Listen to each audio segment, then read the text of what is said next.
नमस्कार, मी शीतल खराडे. आपण पाहता श्रीगोंदा ऑल महाराष्ट्र न्यूज. आजची बातमी.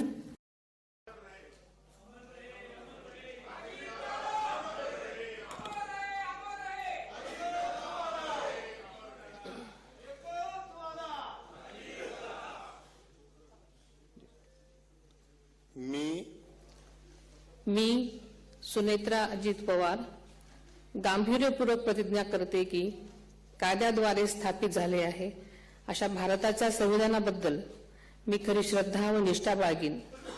मी भारताची सार्वभौमता व एकात्मता उन्नत राखीन.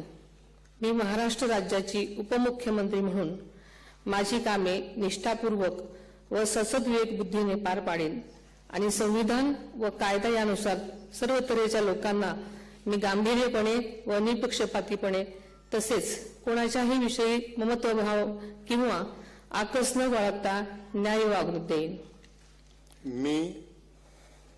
मी सुनेत्रा अजित पवार गांभीर्यपूर्वक प्रतिज्ञा करते की महाराष्ट्र राज्याची उपमुख्यमंत्री म्हणून माझ्या विचारार्थ आणली जाईल किंवा मला ज्ञात होईल अशी कोणतीही बाब अशी उपमुख्यमंत्री म्हणून माझी कामे यथायोग्य पार पाडण्यासाठी आवश्यक असेल ते खेरीज करून एरवी मी कोणत्याही व्यक्तीला किंवा व्यक्तींना प्रत्यक्षपणे वा अप्रत्यक्षपणे कळवणार नाही किंवा त्यांच्याकडे उघड करणार नाही.